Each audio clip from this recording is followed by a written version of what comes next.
अगर आप महीने के 30 दिन में से 6-7 दिन बीच में नहीं पढ़ पाते डिस्टर्बेंस से, तो इसका मतलब है कि आप दिमागी तौर पर एकदम ठीक हैं। चिंता उनकी है कि जो रोज पढ़ रहे हैं।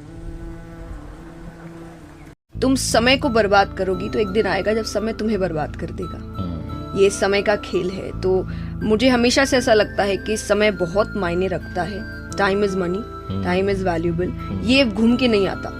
बाकी सब चीज घूम के आ सकती है, पर ये समय कभी घूम के नहीं आता। कि वो समय आपका कभी वापस नहीं आएगा, तो जरूरी है कि आप उस समय को बर्बाद मत करिए। सबसे जरूरी है कि आप समय पर जो जरूरी है उस काम को करिए, और तब आप देखिए वो काम आपको डबल इफेक्ट्स घुमा कर देगा।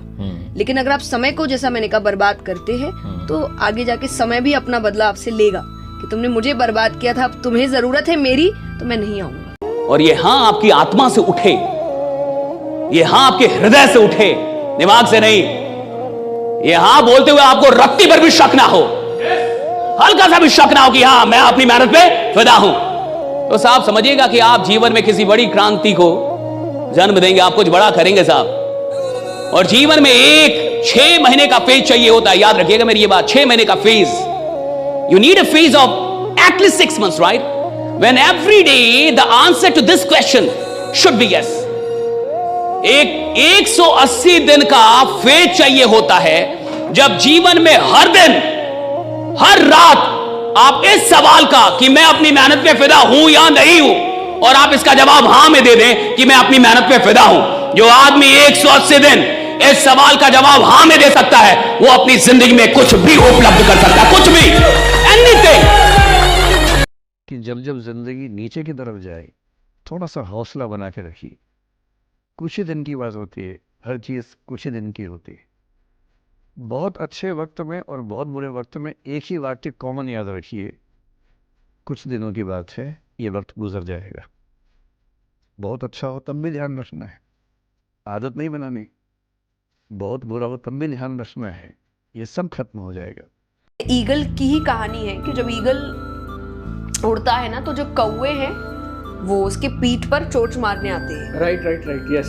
तो वो उनको जवाब नहीं देता, उनसे लड़ता नहीं है। वो अपनी उड़ान इतनी ऊंची करता है जहाँ कौवे पहुंच ही नहीं सकते। राइट, दम घुटने लगता है उनका। हाँ, और वो अपने आप से नीचे आ जाते हैं, उड़ के निकल जाता है। ईगल बनिए। अब लेकिन वो वही कौवों के साथ लड़ना शुरू कर दे, राइट, देखा जाए तो फिर ऐसे ही लगेगा कौवे मिलके लड़ रहे हैं, कौन कहाँ डिफरेंट हो गया।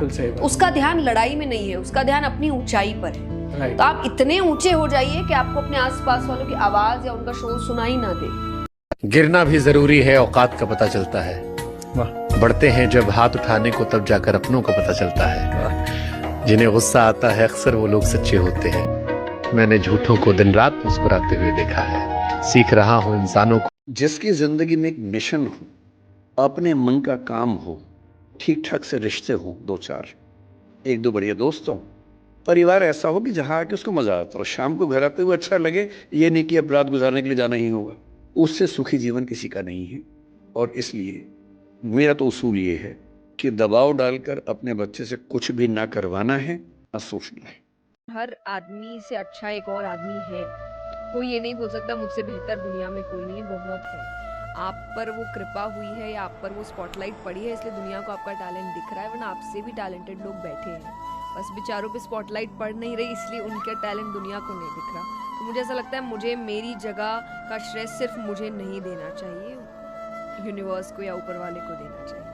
जहाँ है सिंप्लिसिटी में रहिएगा, यहाँ पे कभी दिखावा में मत रहिएगा। यहाँ पे क्या कीजिएगा दिखावा करके, ये संसार की चीजें यहीं रह जाएंगी। यहाँ झगड़ा, लड़ाई, धन दौलत, द्वेष, एक दूसरे को पीछा करना, मतलब किसी को पीछे कर देना, उसको बर्बाद कर देना, ये सब चीजें यहीं रह जाएगी। हमारे आपके सबके जीवन में एक ऐसी शाम आएगी जिसके बाद कोई सुबह नहीं होगा, फिर याद आएगी तो हमारी अच्छी काम और कोई नहीं। जिस व्यक्ति का दिमाग, दिल और हरकतें आपस में कनेक्टेड हैं, कंसिस्टेंट हैं, उससे ज़्यादा सुखी कोई मनुष्य नहीं है। और यदि आप पूरी जिंदगी केवल निभाने में खर्च कर देते हैं, तो ठीक है, दुनिया की निगाह में आप सफल होंगे, पर किस दिन खबर आ सकती है कि अच्छे आदमी थे, नहीं झेल पाए। हमें किसी इंसान को कितना भी धन दौलत मिल जाए, लेकिन अगर उसे स्नेह नहीं मिले, आप देख लो, एक बच्चे को स्नेह माता पिता से पूरा मिला और एक बच्चे को प्रेम स्नेह नहीं मिला, तो फिर उसका जीवन बहुत बेकार हो जाता है।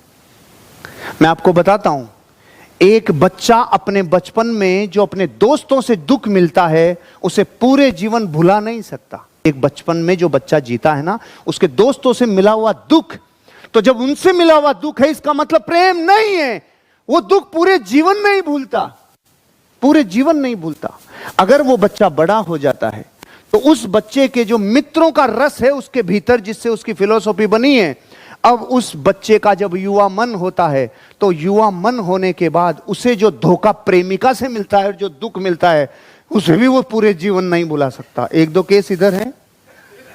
हाँ हमें तो हाथ खड़ा करने की जरूरत नहीं है।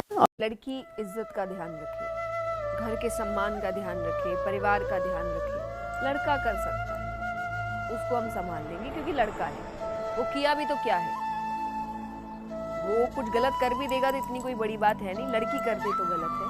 तो वो माइंडसेट लड़कों को आगे जाके खराब